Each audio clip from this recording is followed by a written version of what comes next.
Conservative leader Pierre Poilievre says Canadians deserve answers after Statistics Canada reported the economy slipped into a technical recession earlier this year. Poilievre is accusing the Prime Minister of ducking questions on the matter and of ducking responsibility. Why is it that only Canada, after a year of Mark Carney, is in a recession today? Well, you could ask him that question, but he won't take any of your questions. He's hiding from you. Mark Carney has been gallivanting around giving speeches filled with dazzling buzzwords that achieve nothing but the worst economy in the G7. Unfortunately, right now, all we have is a gigantic liberal recession here at home and no tariff-free access abroad. Many economists, though, are downplaying these latest GDP numbers. And today, the Bank of Canada warned Canadians not to put too much weight into them. When there is a lot going on in the economy as there is right now, there's things pulling different data, different parts of the economy in different direction. You're going to get some noise in the data. 2 quarters of annualized contraction in GDP does meet one definition of a recession, but simply the fact that you have to put the term technical in front of it sort of tells you that you need to really look past that one indicator. You need to look at employment. You maybe need to look at some of the more leading indicators. I think we need to be careful not to put too much weight in any one indicator. Okay, we're going to start there with the power panel. We've got Vandana Cotter, who is an advisor to former Prime Minister Justin Trudeau. Brad Levine is a former national campaign director for the NDP.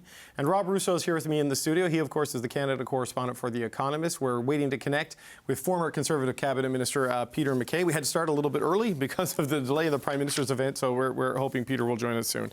Rob, let's start with you. What do you make of this argument over this, the political attack from Pierre Poilievre that this recession that may not be a recession, if you listen to The Economist, is all Mark Carney's fault? Will Canadians buy that argument? I think the debate is irrelevant. Let's ask ourselves a political question. This is a political panel. Which government would like to have that news come out while they're in government from Statistics Canada? It doesn't matter what stripe. No government is going to like that. It's absolutely true that it's grim out there in many parts of the country, that people are really hurting. They don't need Statistics Canada to tell them that.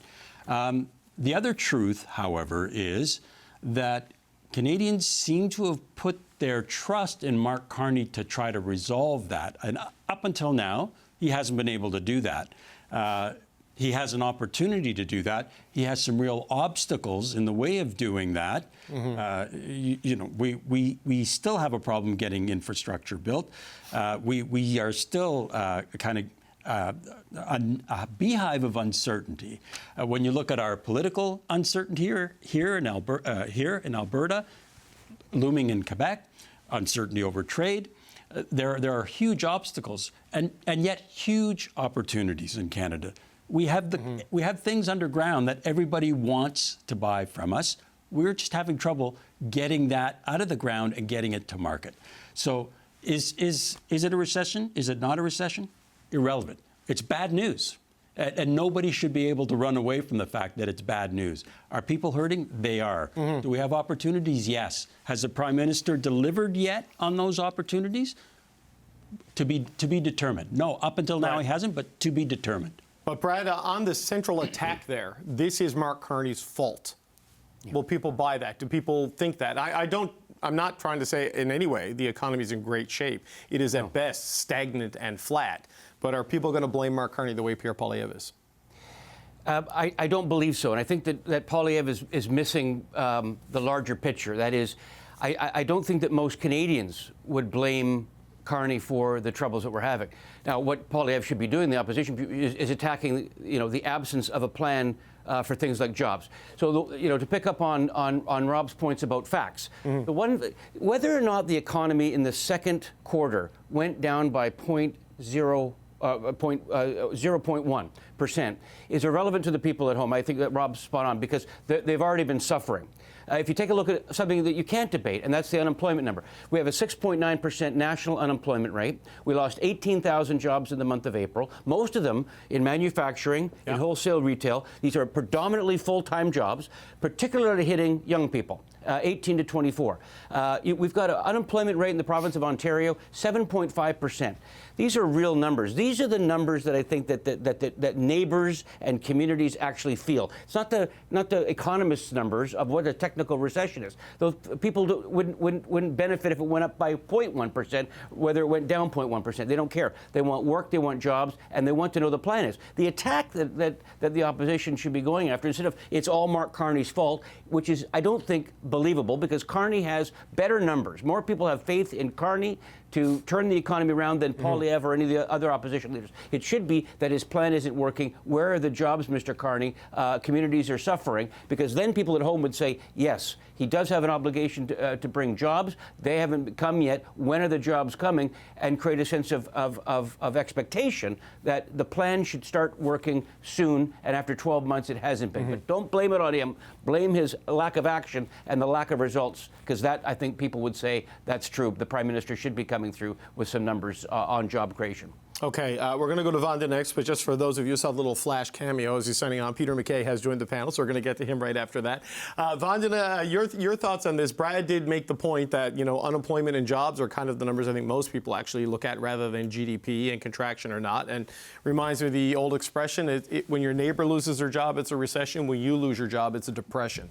And the job market is going in the wrong direction too. But your thoughts on the attack from Pierre Poilievre?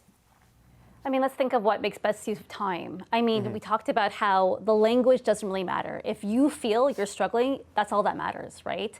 So what are the Canadians going to see? They're going to see someone largely focusing on a debate on what creates these conditions, which I think most people know. It is tariffs, it is the global economy, it is the Strait of Hormuz. And they'll see another leader who has been trying to create deals with new partners, try to find ways to work with provinces to figure out how we get these commodities to markets and build infrastructure. And yes, there are areas where that can be a challenge for the Prime Minister because not everything is in his purview. But you're going to see someone trying to do something about it to try to provide jobs, try to provide economic conditions. And I think largely, given that Mark Carney, you can argue, is an economist, people feel faith in that. They feel like, oh, he's doing the right things. And they don't put their finger on exactly what it is, but they feel like he's doing the right things to make sure our economy doesn't go down there, that we do build jobs, not just for today, for the future. So tactics-wise, is it the wisest thing for Mr. Poilievre to do to make Canadians feel that he's going to do something else? I don't think so. So, Peter MacKay, your thoughts. We played there off the top of the segment a clip package with Pierre Poilievre saying that, you know, Mark Carney is the only leader in the G7 who has driven the economy into a full-blown recession. That's the phrase the Conservatives are using, not technical recession. Is that the right argument for the opposition to make? Will people buy that argument with the state of the economy as it is right now? Well, I mean, the simple answer, David, would be it depends who you ask. I think there's been a lot of good points registered in terms of how this plays out politically. But the bigger issue is all of these combined issues around affordability, this recession now, as it's been labeled, and how that's impacting right across the country. And it's worse in some parts of the country, let's be honest. You know, you and I are from Atlantic Canada.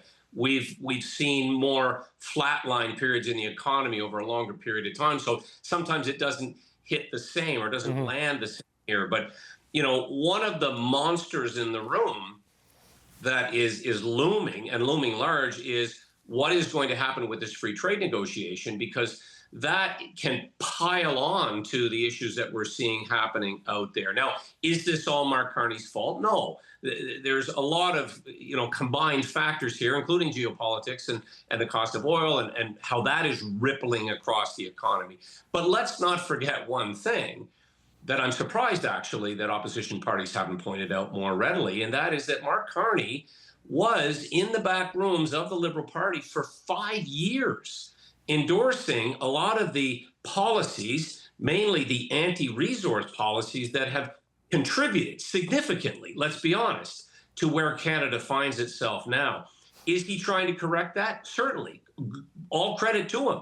But that was not his position when he was in the back rooms of the Liberal Party, giving policy advice around the environment, giving policy advice, presumably financial advice, given his economic credentials.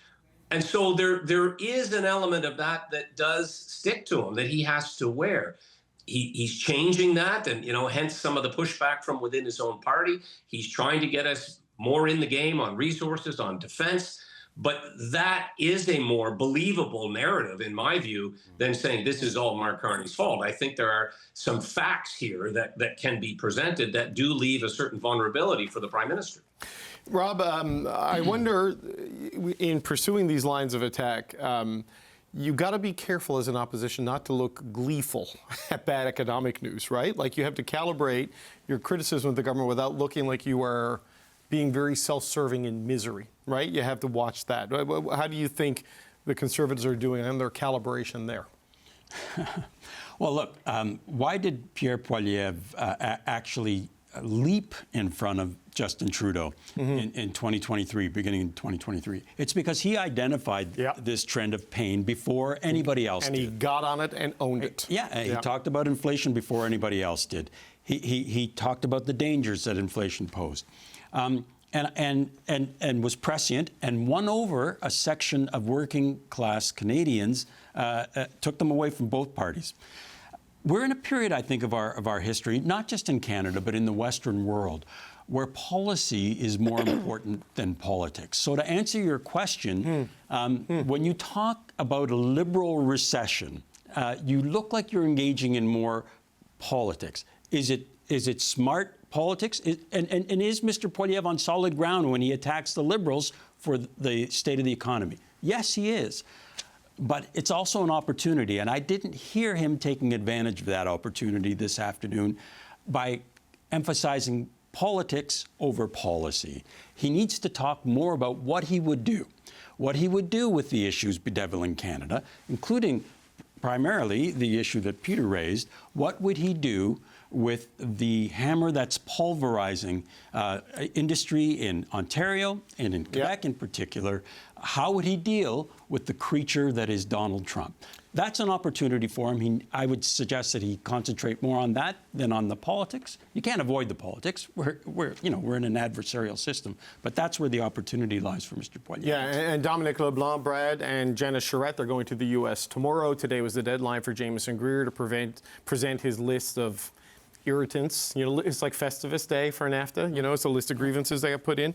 But in talking about the state of the economy purely like on the math, every new economic report that comes out from a major bank is kind of downplaying this, right? So people might be confused with headlines of a technical recession. You've got people like Derek Holt at Scotiabank calling it a wimp session. He said, in the annals of recession talk, there lie meaningful downturns. This one, he says, would be among the wimpiest recessions on record if we were to call it one. So I don't know if that's the details on that stuff matter in the broader thing for a political argument. I mean, does the data play a role in this, or is it just how people feel and how that is epitomized in the language of the politicians? Well, it's certainly not going to hurt the Prime Minister when the banks are providing a bit of shade for you to say, the numbers don't look good, but please, they're not as bad as they could be. That's not bad for an incumbent Prime Minister. I'm sure any Prime Minister would love the banks to come out and say this is not as bad as it could be. But it's not about the numbers, and it's not about whether or not it's a light recession or a heavy recession or some of the tough times that we've had over the last 20, 30 years. It's about how people feel about it. And it's about, I think, also the milestones along the way that will test people's patience. So, after the first year, we're still seeing that the public, by and large, are supportive or are more supportive of Carney over Poilievre or any of the other opposition leaders. That gives them, again, a little bit more runway than if other leaders of the opposition were more popular. Then the question is, what are the milestones? So we've got the CUSMA deadlines approaching. We're going to have other milestones. We've got the midterms later in the fall to check to see how that will affect the White House or Congress's response to what Trump has been doing to this country over the last 13, 14 months. I think a lot of people are going to be standing by, but it's how long people are patient for, right? So right now, 12 months in, Poilievre blames Carney for all the things that are going wrong in this country. I don't think that's where the public mood is. I don't think that he is beyond criticism, though, of strong opposition critics. But nonetheless, I think the public is still giving him, and the problem that Poilievre is doing today is he's overreaching, right? I think also the other challenge for the opposition leader, you have to kind of meet the moment, and it's got to be the right note. It's got to be pitch perfect. Is saying everything that's happening bad to this country is all Mark Carney's fault. Overreaches, and most people will tune Poilievre out because most people don't buy that. If he focuses on things like jobs, the plan isn't working yet. Where are the jobs? When can we expect the jobs? Create a sense of anxiety or anticipation among the people for when these policies are going to do. And please, David, please, whatever we do, let's not change the name of this show to Power and Policy, because you're going to need a lot smarter people. I'm going to have to stand down because we need smarter folks for that. That was what Naheed Nenshi always wanted to call this show. Policy and Procedure, I think, is what he wanted to call it when he was a panelist on the show. And I would call that ratings poison. Look, yes. we're standing by for Prime Minister Mark Carney. He's going to be the next speaker at this event at Holy Blossom Temple in Toronto. We want to take that in its entirety, so I'm going to go to Vandana and then Peter for quick thoughts on this, because I think by the time they're done, we might not have time to keep trading water until he starts. So Vandana, quick thoughts from you on what Brad had to say. I think he's right. It's about the overreach. It's about a successful opposition leader can capitalize on people's sentiment. And I think the issue he's going with is the economy is a large issue. What part are you trying to solve? And could you be more tactical with that? What part can it make people feel like at home, whether you're a worker in Windsor, whether you're someone's got laid off from a job? Like, what part will resonate with you?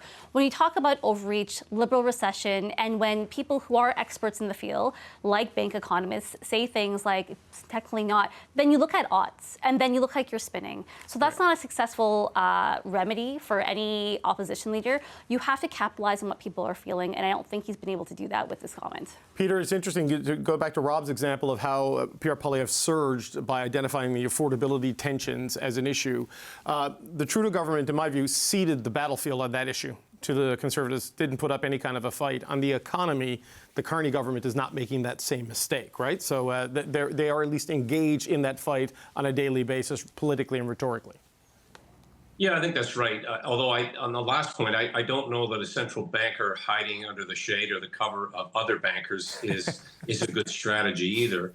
I think the hearts and minds discussion that goes on in the country has to be fought on the Main Street, Back Street, the small communities where people are filling up their F-150s to get to work, and they're heading out to the wharfs, and they're doing that daily grind, and they are feeling it. So, talk of recession is one thing. What you're going to do about it is absolutely the issue. And there is a danger for others to oversimplify. The country's broken. That type of argument, I don't think, is really going to advance the polling numbers for anybody. It has to be solutions-based, as others have said. And there are other statistics that factor into this in a big way. Food banks, the use of food banks. In my little community here in New Glasgow, it's surging. That's happening everywhere across the country. Student debt is another issue. Something that also factors in, David, as you know well, is how the provinces are reacting to all of this. And you have these other peripheral but not unrelated issues of sovereignty and what's going on in Quebec and Alberta potentially. That adds to the anxiety. So it's an absolute tightrope for the Prime Minister to be walking right now. I think, what he can control, though, is spending. And that is, I think, contributing to some of the problems, the anxiety, running big deficits federally, provincially, at the municipal level, at the household level, is putting Canada in a vulnerable position without the ability to generate revenue. And that's why, and we've spoken ad nauseum about pipelines and the pipeline debate within the country, but there is, and I would suggest has been for some time, a sense of urgency for Canada to be exporting liquefied natural gas into a global market. That is the proverbial lifeline, along with critical minerals, along with other resources, and getting those to big markets, particularly in the Asia Pacific. And I say, India and Pakistan and other Asia Pacific countries, not just China, is going to be the way forward. So laying out a plan, absolutely. That has to be very much the priority for Pierre Poilievre at this point.